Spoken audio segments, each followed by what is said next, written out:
Olha só, estão deixando a gente sonhar, porque hoje a Polícia Federal empreendeu uma operação para ir atrás de várias pessoas próximas ao Bolsonaro, ex-ministros e também militares do alto escalão, por causa do dia 8 de janeiro, a tentativa de golpe de Estado no Brasil. Eu quero ler para vocês aqui uma reportagem que está no G1.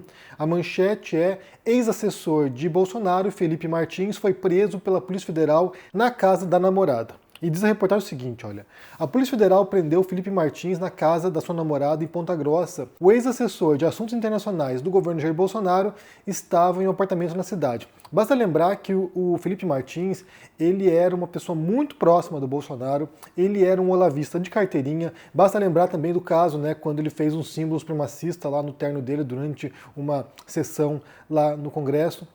E aí, ele é uma pessoa que ajudou a levar a ideologia olavista para dentro do governo Bolsonaro e tinha muita influência lá dentro, né? Então, esse cara agora foi preso hoje e segue a reportagem aqui. Martins é um dos alvos da operação que mira militares e ex-ministros do ex-presidente Bolsonaro. Também foi preso Marcelo Câmara, assessor especial de Bolsonaro, enquanto ele estava no Palácio do Planalto. Nesse momento, integrantes da Polícia Federal levam Felipe Martins preso até Curitiba. A operação é fruto da delação de Mauro Cid, ex-ajudante de ordens de Jair Bolsonaro, e sequência de outras investigações. Além da prisão dos dois assessores, a operação da Polícia Federal mira militares que atuaram no governo Bolsonaro. São alvos o general Braga Neto, candidato a vice-presidente na chapa de Bolsonaro em 2022, e Augusto Heleno, ex-ministro do Gabinete de Segurança Institucional. O ministro do Supremo Tribunal Federal, Alexandre de Moraes, determinou que o ex-presidente Jair Bolsonaro entregue seu passaporte em até 24 horas, conforme informado no blog da Andréa Sade. Bem, pelo que a gente tem percebido ao longo desses meses, né, que é uma pergunta que eu fiz aqui várias vezes para vocês, né, claro, para vocês em sentido genérico aqui, né, a gente se fez essa pergunta porque Bolsonaro não estava preso. Então, o que a gente pode perceber foi que ao longo desses meses essa operação foi se cercando, aí, foi se blindando talvez para poder chegar até o ex-presidente. Então eles foram pegando pessoas próximas, agora mais uma leva, né, de prisões aí de pessoas próximas do entorno do presidente Bolsonaro, para poder, enfim, imagino, né, chegar até o topo dessa pirâmide de golpista que era o próprio ex-presidente. Então a gente pode esperar nos próximos dias aí, talvez próximas semanas, a ordem de prisão do Bolsonaro. E aí, enfim, quem sabe a gente possa ter uma resposta aí definitiva sobre toda a estruturação dessa tentativa de golpe de Estado, e não se iludam. Quando a gente fala que o 8 de janeiro era uma preparação para isso, era um estopim para um golpe de Estado, né, pelo menos na cabeça do bolsonarista médio, é porque a ideia por trás daquilo, pelo que pareceu, pelo que tudo indicou, era de incitar um levante popular, ou seja, eles invadem a sede dos três poderes, causam essa turbulência, né, causam essa desestabilização geral na política, e aí isso levaria bolsonaristas de todo o Brasil a se insurgirem e tentarem derrubar o Lula, nesse caso já presidente eleito. Então era uma tentativa de insuflar forças armadas, forças de segurança, de modo a levar até a ruptura. Isso não aconteceu, felizmente, e agora estão prendendo e pegando essas pessoas que foram os cabeças desse plano aí golpista. Então o Felipe Martins é uma dessas pessoas. Eu conheci o Felipe Martins muito antes da eleição do Bolsonaro, quando ele apareceu já na sequência, ou um pouquinho antes, na verdade, talvez, mas foi na época da eleição do Trump em 2016, e ele aparecia como um analista político, né, de eleições, e ele havia, segundo ele ali, cravado com bastante precisão a eleição dos Estados Unidos. Quais estados votariam para Hillary Clinton na época e quais estados virariam o voto aí para que o Trump se elegesse.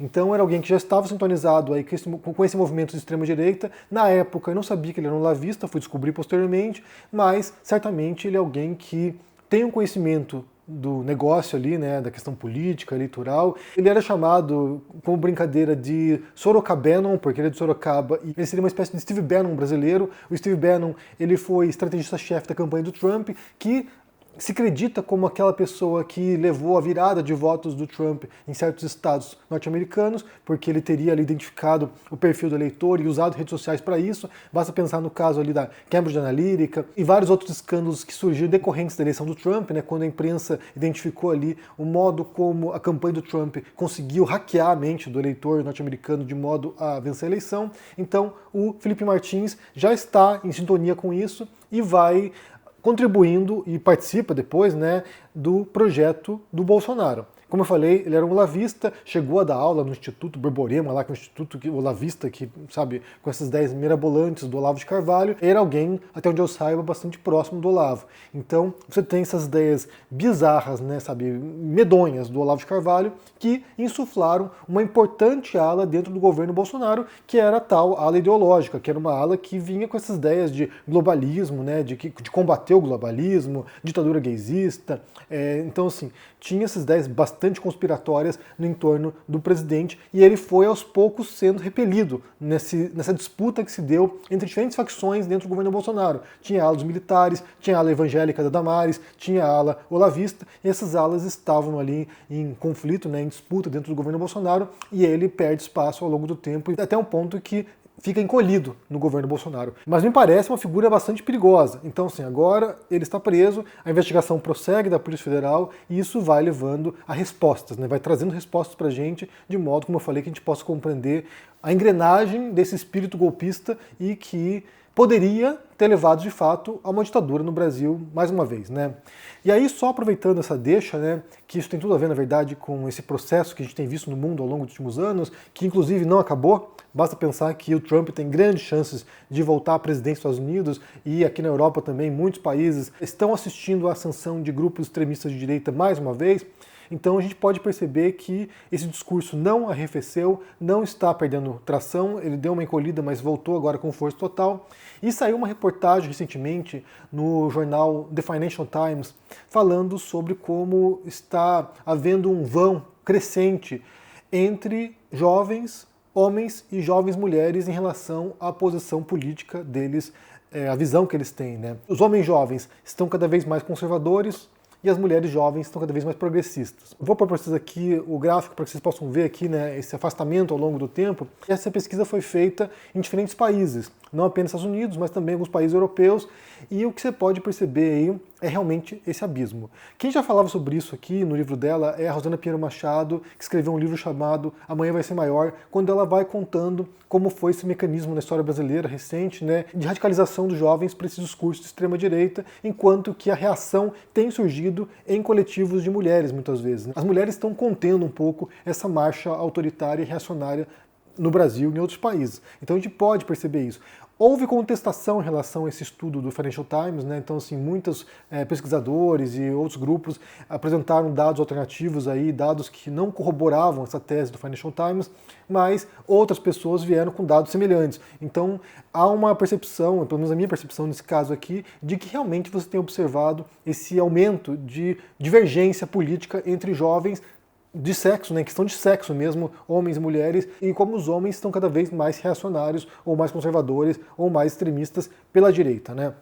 E aí o que acontece é que o que se vai observando é a dinâmica das redes sociais também, o modo como esses jovens nas redes sociais encontram espaço para a expressão de ideias intransigentes, autoritárias, preconceituosas, e isso tem dado um senso de comunidade, de organização para essas pessoas, ao ponto que algumas redes são basicamente compostas desse tipo de discurso. Basta pensar no Twitter hoje, né, cujo dono, que é o Elon Musk, é basicamente um inicialzão, e essa plataforma virou um reduto tremendo agora de discurso de ódio, de discurso preconceituoso, de discurso supremacista. É muito difícil, pelo menos para mim agora, né, que trabalho com questão política, navegar pelo Twitter sem me deparar com esse tipo de retórica. Então isso me parece muito preocupante, porque a gente sabe como essa agremiação tem poderes depois para impactar no mundo real, não apenas no virtual, mas também depois impactar em eleição. E a gente pode também ver essa dinâmica, né, essa divisão de sexo, homens e mulheres, na questão eleitoral no Brasil, quando falamos da demografia que votou para o Bolsonaro e a demografia que se opôs ao Bolsonaro. Então a gente sabe, por exemplo, que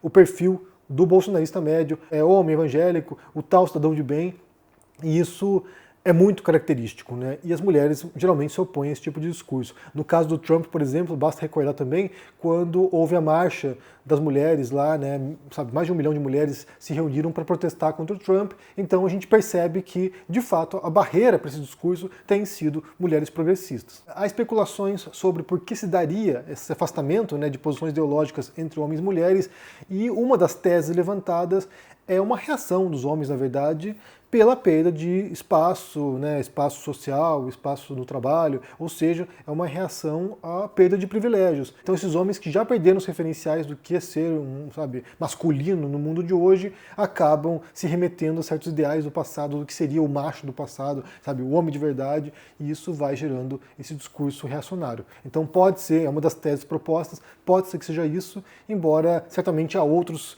elementos aí que estão operando para levar esse cenário, né? O fato é que, como eu falei, agora você tem um avanço tremendo no Brasil para evitar que isso continue. Eu não acho, mais uma vez aqui, dividindo com vocês, eu não acho que estejam perdendo força, pelo contrário, eu acho que eles estão se movimentando aí nos subsolos, bem, não apenas nos subsolos, não, nas redes sociais também. Se você for no canal bolsonarista hoje, você percebe que tem muito engajamento ainda.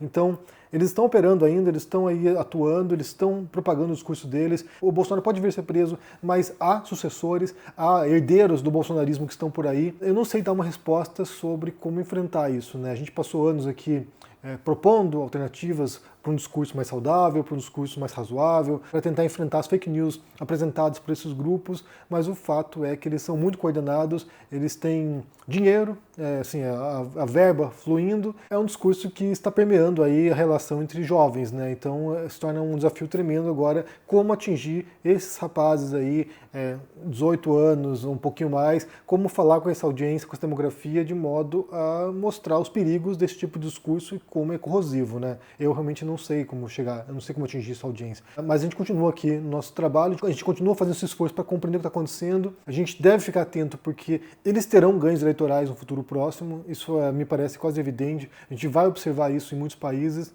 e certamente preocupa, né? Porque tem um efeito de contágio e isso pode empurrar para o poder vários políticos com esse perfil, né? Na Argentina, por exemplo, você tem lá um cara maluco lá, que é o Milei, que basicamente é agora o ídolo dos incels, né? O ídolo dos libertários, ou seja, é um cara totalmente fora da casinha e que está destruindo a economia da Argentina. A inflação disparou e possivelmente esse ano vai ser o país com a maior inflação do planeta. Então realmente aí você percebe quando você põe um despreparado, um cara despreparado, que só tem gogó, que só tem retórica explosiva, que só tem retórica incendiária, o que acontece quando chega ao poder. Não tem conteúdo, não tem base de nada, só tem gogó mesmo, né?